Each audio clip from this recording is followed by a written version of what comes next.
This is an interesting spot here. There used to be, and you can see the, and I'm kind of watching where I'm walking here because it's warmed up a little bit and there could be some copperheads out. But you can see the stones of the chimney rock right here. There was an old log cabin right here, which is not unique for this area. But what is unique is that this log cabin right here straddled the line between Kentucky and Tennessee.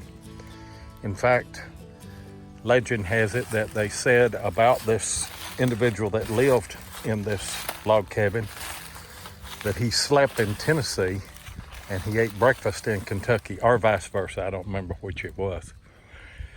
But anyway, I'm gonna hunt around this a little bit. I hunted this a little bit a few years ago, but I want to bring the Equinox in with the 6-inch coil and just see. I wish all that was cleaned up around the rock there, but the rest of this is relatively clean. I can get that little 6-inch coil down and around right here and see what I can find. So stay tuned. Out of that hole right there, some kind of little brass lid, probably off of a lady's compact. Not for sure on that, but first thing I found. Check it out right there. Man, I wish that was whole. Pretty sure that that's a buckle shield that goes on a saddle. Keep the buckle from catching the hair. Man. You see a big heart right there in the middle of it. Very, very cool find right there. This one here was a little bit choppy and kind of a double signal, and I know why now. Check out that blue stone right there, would you? That is some kind of a rosette or brooch. I don't know. Interesting find. This is a common find at these old house sites. Generally dig a million of them. It's a Presto. I've brushed it off with a brush there. Still got a little glass in it. May do a history clip on jar lids.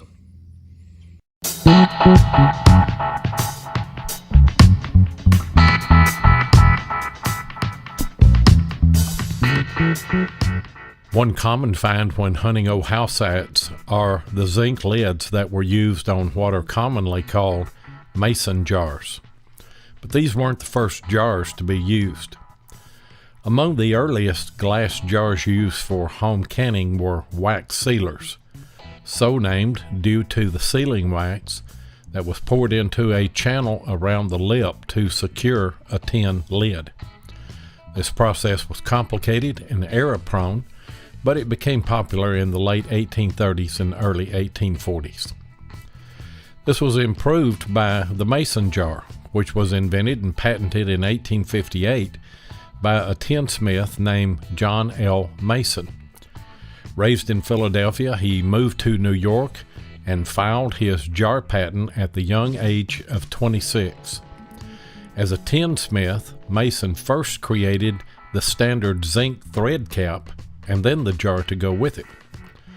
Mason was awarded patents in 1858 and 1870 by the U.S. Patent and Trademark Office for his invention of the process of creating a threaded screw-type closure on bottles and jars. But one thing you may not know about John Mason was that he failed to renew his patents that expired in 1879, thus opening the market to his competitors. As a result, Mason did not become wealthy and died broke in New York City in 1902.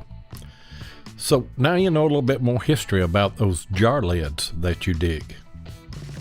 It came out of that hole right there. Screaming brass. That is a clip right there, or it's hinged and comes across right here. Don't know if that went on a belt. It would hinge back and forth right there. I would probably think either a belt, maybe a suspender clip. I don't know. Anyway, that's a good find. Now that hole right there, it was running like a maybe a 15, 16. It's guessing time. Can you guys guess what that is?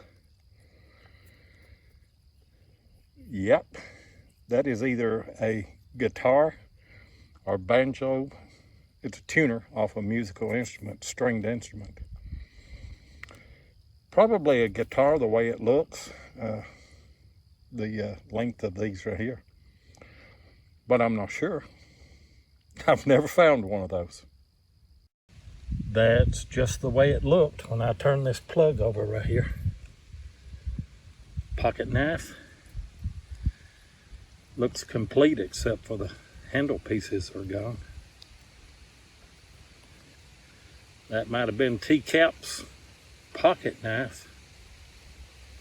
I've got another lid to a makeup compact, I believe, and the wind's blowing. I'm trying to shield it. There's a screamer right there.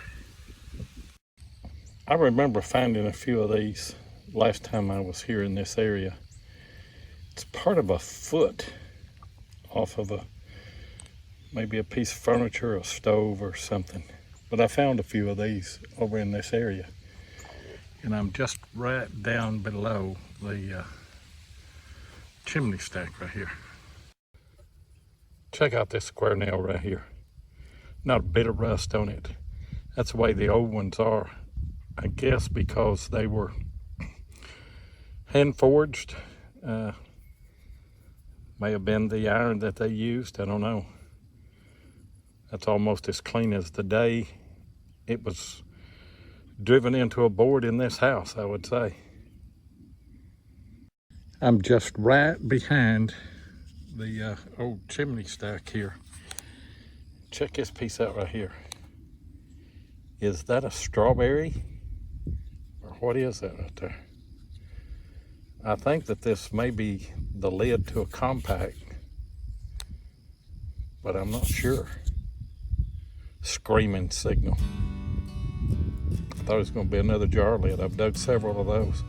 What a great find. I'll see if I can find any info on this.